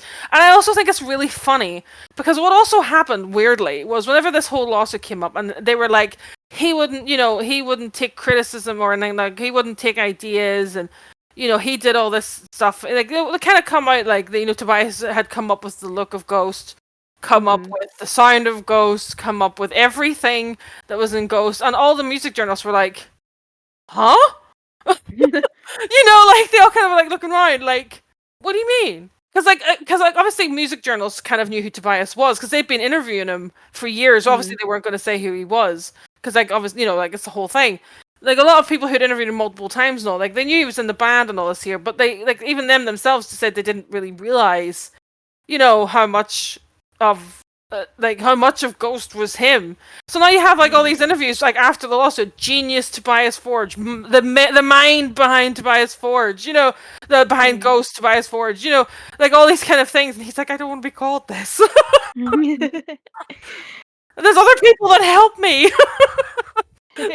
I'm like, I'm part of a machine, and like Tobias, please. Yeah. But yeah, it's like mad how like long this went on, because obviously like that came up in 2019, and I think that was pretty much shut down. And then they were gonna have a retrial in like March 2020, but obviously like A, COVID, and then B, they just decided to handle it out of court. And apparently Tobe showed them the books to be like, look, I'm not raking in a bunch of profit and I'm keeping it from yours. And he was like, if I give you this money, can you fuck off and leave me alone now? Yeah, and they did, because they don't actually care about Ghost. They just What's want right. money. Yeah. And I guarantee you they got a far less than what they would have got originally, because they had already lost the case, and his lawyer was probably like, listen, we can take this to court again and it'll get the same result because it's the same thing. Yeah. And so they can either take this pittance and fuck off, or they won't. And clearly they were just like, you know, fuck it, just take it, and they took it, you know? Like even though we've been talking like for like odd hours about this, which is insane first and foremost, it's still, even talking about it like for this length of time, it's still one of those things where I feel like you can get very lost in it. Yeah. And I feel like the long and short that you need to know is, Ghoul sued him because he said he didn't get money. Yeah. He's like, no. And then took it to court, and the court was like, he's right. Yeah. It's just funny how like how we said about like no one letting go over things, like after like I suppose it was during the whole court case, because this was in June 2018, so this was actually before the court dates. Simon went into Hard Rock magazine and gave the worst interview ever, but I'm going to read it out because it's so bad it's funny. So they asked him, which personal impressions do you have of Tobias Forge? Did his character change over the years? And Simon said, many people would call him smart or a genius. In my opinion, Tobias Forge is first and foremost a devious human being who sees life like a chessboard. He has a plan for every person he interacts with. It isn't about friendship for him. He always plans years ahead into the future and knows exactly how to manipulate a person in favour of his intrigues. No person is allowed to be more important than himself and the goals he is aiming for. That is very sad and shocking. I know it sounds like I'm describing a psychopath. Many people think that he is one. At least he has all the symptoms. The talent of a psychopath is to act like a regular person and to act out the emotions and fake vulnerability. Yes, over the years his character changed drastically. When he came to us in Lynch Open and presented himself very cautious and extremely humble, no one would have ever gotten the idea that he could harm anyone. With the success of the band, his personality changed, but not directly. It was very subtle. For example, how he played people against each other. Manipulating people is what he's best at. He's even so good at it, it can take years until you realise who he really is and why he said certain things in the past. What caused the break in the end? Actually, it was a fight about a contract. It was about a live DVD that we recorded in LA. He wanted us to sign a document, though, which we would have to sign away all our rights that we were entitled to. It was a perfect opportunity for him to point the finger at us and separate from us. Easy thing. It's just so... Listen, I've met many, many people along the way in the Ghost... just while I've been a fan of Ghost. Not one person has ever said... And bear in mind, these are people who know people who work, within the realm. No one has a bad word to say about this man, apart from Simon. Like literally, like the kind of running joke is every person that meets Tobias needs to write a fucking romance novel description about meeting him, because like nobody's ever just met him and like, oh yeah, he was super chill. Like I was cold evening in Stockholm, and I was coming off the train, and suddenly there he was. Green eyes shared at me. Green eyes shone in the dark. He was so polite and really nice. Like it's just like, and then there's a guy that was that like I'm actually quoting like not fully quoting, but like there was an encounter where he met a girl off a train like that. And, like that's kind of what I read like, and I loved the four because it was great because like it's just like so like over the moon. And then she talked about like like what like like in the little description she talked about what Ghost had meant to her, and finally meeting him was such a huge point in that, and like like he's, and like even in interviews and stuff as well, he when they were trying to be anonymous, he would try and be like, I don't really want to take photos with people. But if like a kid comes up to ask you to take a photo, you can't say no to a kid, you know? And then like he's the one that offers to take the photos with people because he knows people are going to be nervous when they approach him. So he wants to be the one that offers to take the photos, you know? So that they don't feel like they're imposing it on him. You know, it's like he's like, "Do you want to take a photo?" And they're like, "Yes." And then they take the photo with them. And he says it doesn't matter how shitty his day is. You know, like somebody comes up to see him, like he doesn't want to. You know, if he's had a shit day, he doesn't want to take it out on them. And it's like, oh my god, you can tell people to go away. You know, like he's so nice. Yeah, and then you had that guy that was like, he run a bar. I can't remember where it was. He had like a bar, and they had like they were having like a party in there for like the end of like a tour or something. Oh, it was a cherry bar in Australia, in Melbourne. Yes, and like he was like, you know, he asked me could he have a coffee, and I went and got him a coffee, and he was so nice about me getting this. He was surprised that I went and got him it, and then he like he give the guy like a record thing that you know like they give to, like people for like the tour, and he was like, I didn't like. He's like, I've had loads of people in this bar. They've never done anything like that for me. And it's just like all these people that have met him, they're like, he's so nice, so humble. All these interviewers, like all these journalists that constantly talk to him, you know, they're always like, he's so nice. And then they describe how he looks. It's like, he doesn't look like he should be in a band. You know, like a little child. Look at this little man. Look at this little guy with the spiked hair. You know, like blue eyes, even though they're green, but they often say he's got blue eyes. He hasn't. Yeah. But it's just like, it's really funny that the only person who's like, he's manipulative psychopath is Simon. And you're like, You know, like what's interesting, like a couple of it was the beginning of 23. A picture came out of Tobe holding Guru's child. I think it was Ghost in Espanol posted it. So he clearly goes around Guru's house and sees him and like hangs out with him still. yeah, And they've known each other for like God knows, nearly 30 years probably. Yeah. And yet he doesn't have a problem. And yet he's been in bands with him where he has probably had like tiffs and stuff. yeah. And yet he's still chill with him. Gura just seems chill. Yeah, true. But Gura's just like, I don't, because Gura was like, you know what, I'm not a huge fan of playing in front of big crowds anyway, so I'm just gonna bow out of this because I have a feeling there's gonna be lots of crowds. imagine in like 10 years' time, it turns out we've all just been gaslit by Tobias, but he's managed to gaslight like several million people. I would find that if it came out that he was an awful person, I'd be like, you know what, hats off to him, he played it well. Yeah, you've got me fooled. Yeah, but he just seems like even whenever you like I was saying, like, but people call him like a genius nose here and the mastermind behind Ghost. Like in recent interviews, he's like trying to, you know, like he won't call himself the man behind Ghost. Like you know, he's like I'm part of responsible. I'm part sort of responsible for Ghost. You know, I do things in Ghost, you know, but like he always tries to be like, you know, like I'm part of the cogs of getting everything to work. You know, like he downplays how important he is in the cogs of this machine. It's like, you're a pretty big cog in this machine. Like nobody's making ghost shit if you're not there. You are the machine. Yeah, like you're the engine here, man. Like you're the machine. You're the engineer. You're the technician. Yeah, it's funny, like how, and like as well, whenever they won the Swedish Grammys last year, he brought everybody up on stage and was like, look at all the people it takes to make a record, you know, like while drunk, like look, rap for them. Like it's I just find it like I find it very funny that like Simon kind of came up with that because it kind of says more about Simon than it does Tobias, to be honest. Exactly. He's got all the characteristics of a psychopath. Does he? Yeah. Yeah, it's like a normal person. Does he? You know what was really shady about that Hard Rock magazine? That was during I think there was like a 20-page special of Ghosts, and then they just threw in that Simon interview the next page over. I'm like, ooh, you sneaky bitches. You just spent 20 pages like blowing smoke off Toe's ass just to be like, and here's this guy who hates him. Be really, you know, like thorough with our journalistic intentions. Oh, fuck off. Oh, speaking of journalism, so I've got a few quotes here from Tobe that he said in interviews, sort of during and after the lawsuit, which it does make you a bit sad. But so this first one is from thepostgazette.com, and he says, there was a string of events that led up to that. Of course, as any individual in some tandem with other individuals, there are times where you need a break, you need to break up, and times where you have to get divorced. or do a bit of spring cleaning. I love analogies. So to say. That itself is not different than any other band or any other social circle. Of course, it's never a joyous experience, but it was something that needed to be done. We'd come to a point where we'd exhausted. I'd done. I think this is translated weird, so bear with me.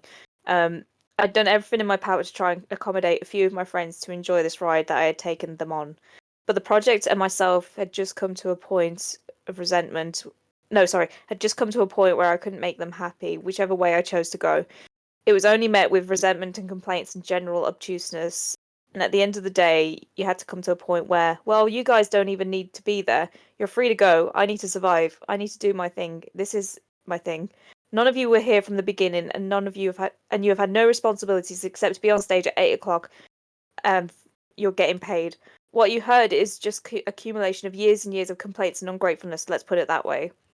He's right. And then he says this was from radiometal.com. He says, of course, such a process is never in any way full of pleasure. Never as soon as I was threatened with this exposure, I read the whole thing that they intended to send, that they sent to us with the intention of scaring me into giving them money. That just pretty much sums up with what we were saying about, let's get them out of court, but I digress. But when I read it all, I was like, but this is a load of crap. This is not true. So I knew, okay, so you can file your case, because sooner or later you'll be exposed as liars, and then I won't look stupid anymore. So I'd rather look stupid for a year, and then you can look like fucking assholes. And then he chuckles, because you're lying. So it was all about putting it on a very thick skin and being like, okay, let the rain fall, because sooner or later spring will come. About the fan comments, I didn't sit down and read all of it because I knew there was going to be a load of crap. I knew there was going to be a lot of opinions from people who had nothing to do with it and don't know anything. It's just like us. Hi. Hi, it's us. But listen, we're bro, if you're listening to this, we're on your side. We're on your side, bitch. It's okay. And Yeah. I figured it's easy to swallow everything you read. Then maybe they weren't. I mean, they're not my friends anyway, so sooner or later, as soon as the light comes out on it, what really happened and how things are, everyone's going to make up their own mind. Too bad for all those who are out there spewing a bunch of crap again.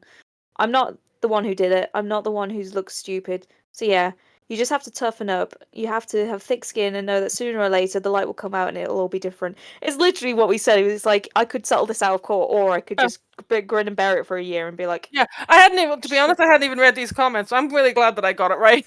Yeah. I knew, because if he had agreed to just pay out of court, there would have been forever, like he said, a shadow over the band of like, well, maybe they were right. He paid out of court. Why didn't he take it to court? So like, he's right. He's from the 100% right. You know what I mean? I'm so glad I got it. I love how confident he was. Like, yeah, this is gonna come out as bullshit. Yeah, because he was right. You know what I mean? He knew that he was right, and so like that's the confidence of a man who knows he has not talked shit for 5 years. Big dick energy. We love to see it. Mm-hmm. And then we got this one. I'm sorry, I forgot to actually credit these, but I'm sure I can find it. If you've got my my interview drive, if you Google search what I'm saying in the drive, you'll find it. I'm sure.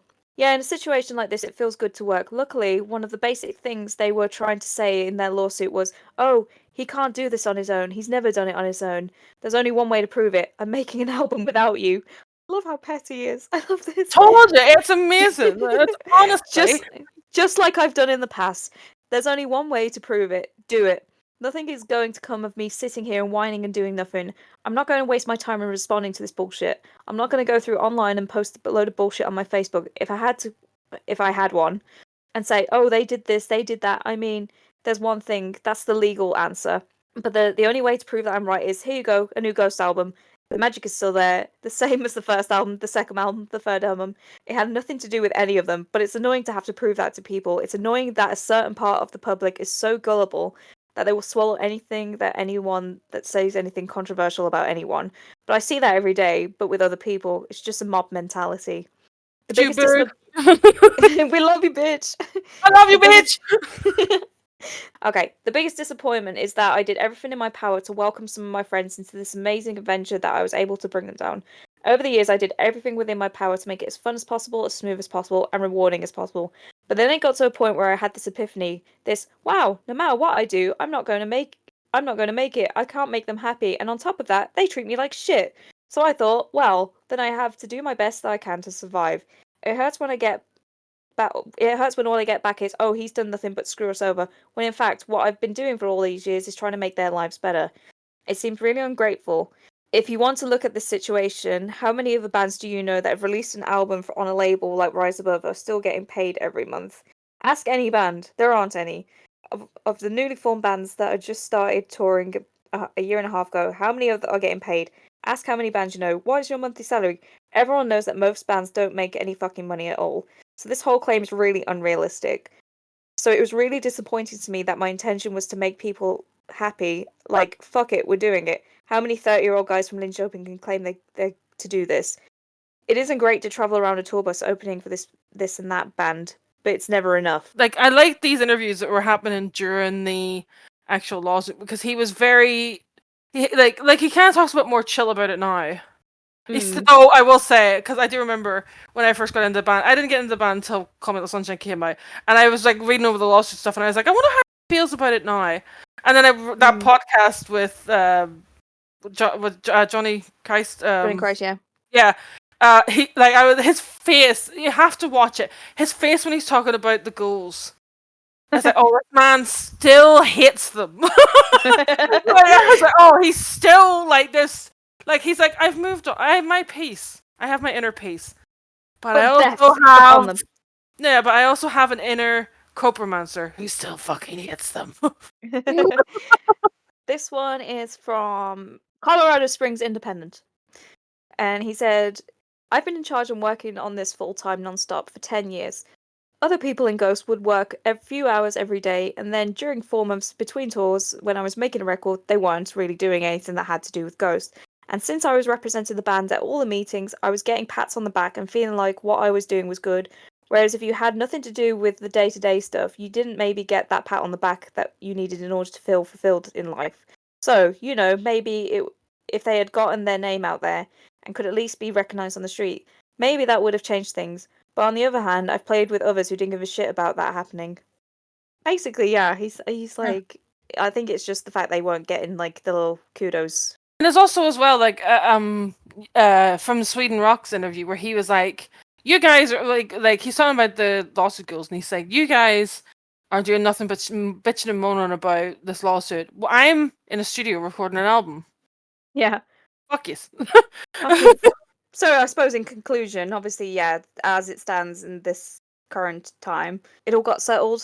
Tob won. He was right. Bro slaying. He's got a film out, got a viral hit, got 2 records since. Sorry? Life's good for him. Life's good. We 6 love him. extra Grammy nominations he's had. Like, people always joke about the fact. Yeah, but people always joke about that. But like the fact that he has that many nominations in the first place is still it's still good. Amazing. Like the fact that like literally everything they release seems to get a Grammy nomination. You know, at least some type of Grammy nomination. Though I will say I do feel like he should have won it for Rats. Robbed. We hope we made this somewhat more understandable. I've had several, but by the time this is edited down, I don't know how long this is going to be and how like episodal it's going to be. And maybe it'll flow right now, but I'm just saying right now, my brain is fried, so I hope yours isn't either. Yeah, I think we've scratched just the surface still. Like honestly, there is so much you can go down, but at least I hope this straightens things out as much as possible. And again, if you don't like if our interpretation doesn't feel right to you, the documents are all there publicly. You can find them for yourself. You know, like exactly. Like read and as well read both. Like read the Ghouls lawsuit, like first initial and like lawsuit, and then read his rebuttal, and like you just see the difference in them is insane. You know, obviously they're going to be very different. They're going to tell different stories. It's a lawsuit, but it's just too much. You know, it's just too much. It's so much. I said on Twitter, I was like, I read the Ghouls lawsuit and felt like some of my brain cells got up and went, no, I'm leaving. Put me through this shit. You know, I fucking quit. Like we've just highlighted pretty much like the sort of main things that led up to how this all kind of shit show happened. But honestly, we've just covered the important stuff. There's still little things here and there that was like, oh yeah, this happened, so that proves this, and this argument happened, and then that's why that person felt that way. Honestly, we could be here for weeks. Yeah, and then there's like a massive like there's like also like questions we didn't like talk about in things because they weren't important because they've been already covered by things we'd already said. But you can go read all the transcripts because there was a journalist in there for the 6 days who covered everything. And also as well, like I will say about the journalist, you said earlier about the Redditor who might not have been on Tobe's side, so I don't really fully know if it's all the translations are right. But even the journalist as well wasn't just on Tobias's side. Like he had like no opinion really, if that makes sense. Like he would say, you know, like about Tobias's lawyer, and he would say about the Ghoul's lawyer and stuff like that. There, you know. Oh, one.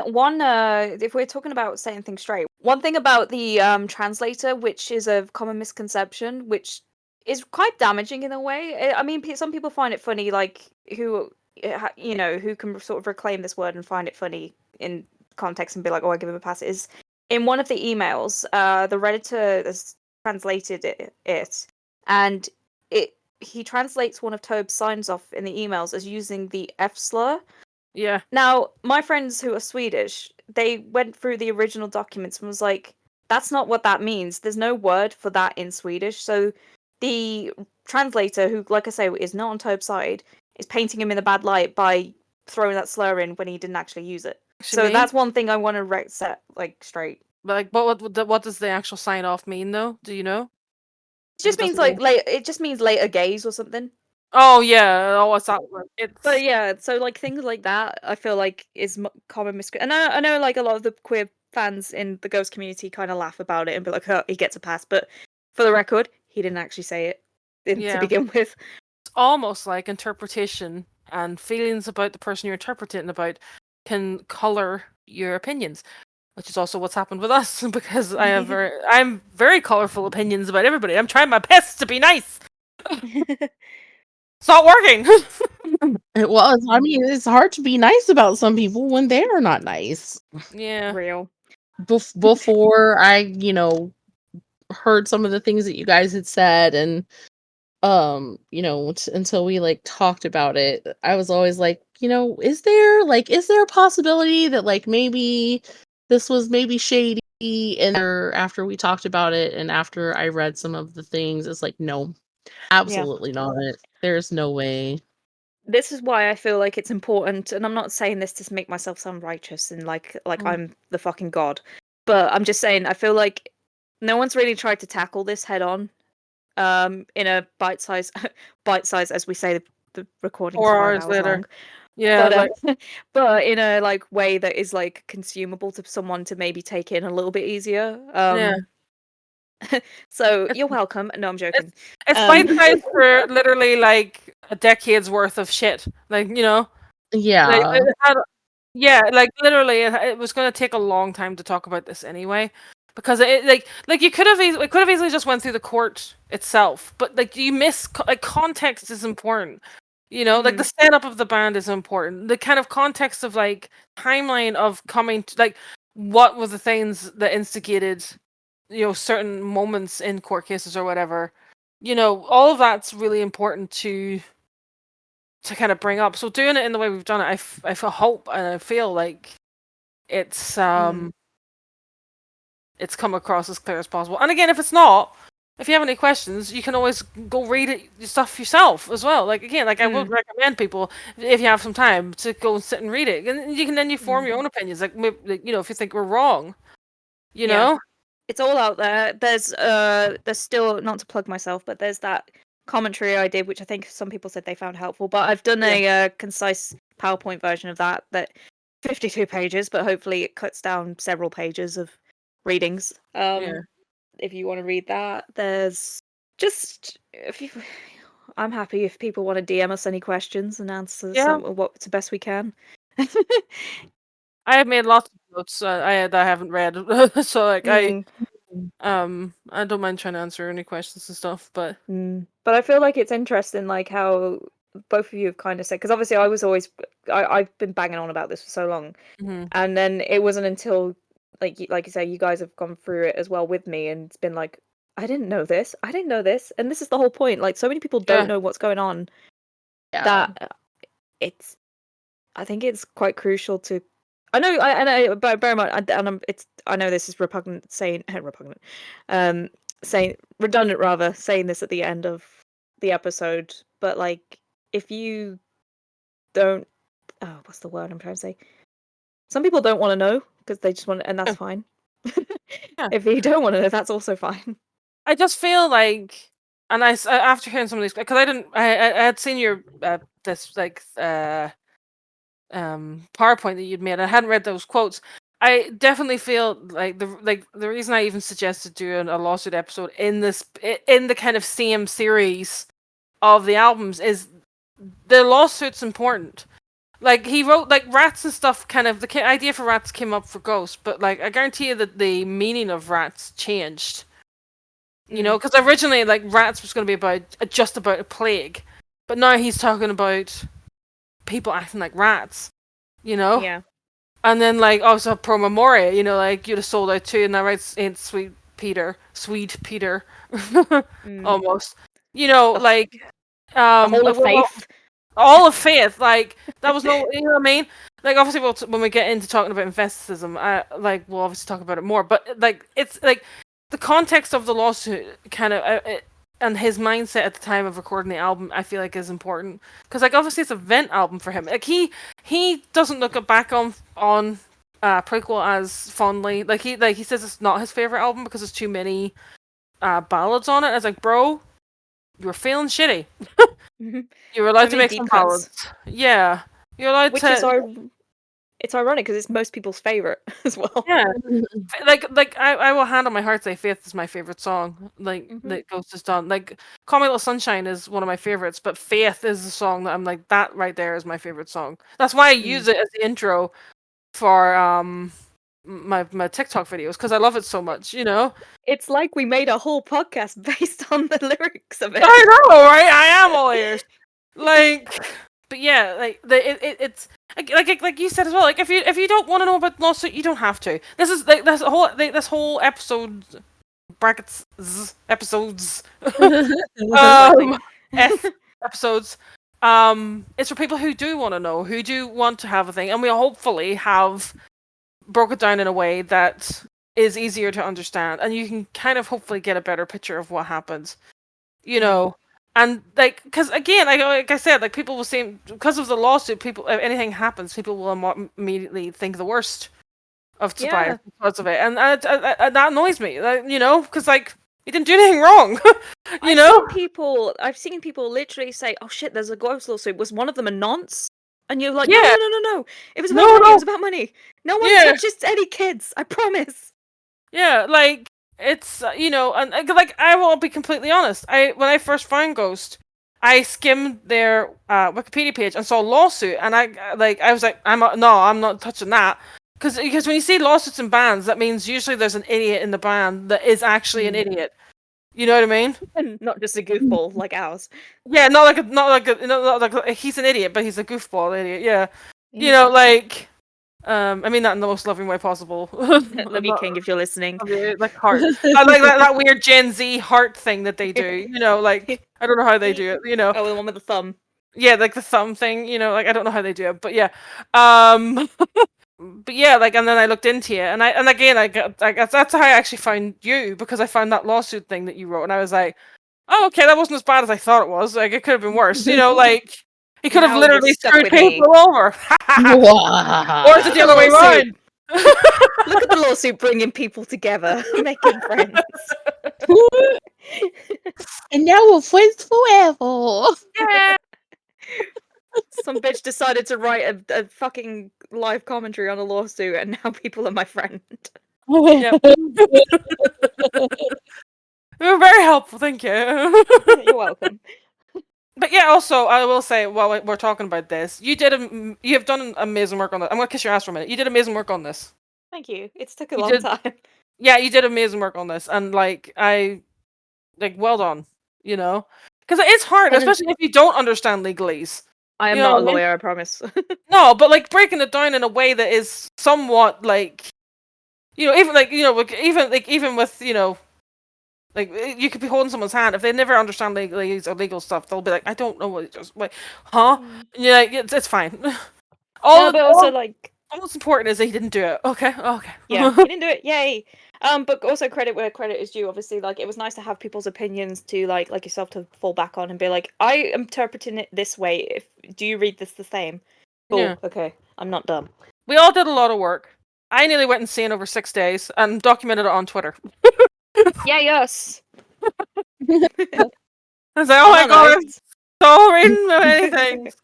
So many things. I'm just the idiot who showed up to the party to get told about what happened. I'm just you're our here to guinea learn. pig. Yeah, if you can understand, we worked. Then we know the episode's gone well. Yeah. And on that note, join us next time for where we're gonna delve into Prequelle, and hopefully it'll make a lot more sense. Cue music of the best song ever. Bye. Bye. Bye. I am all ears. The ghost fan.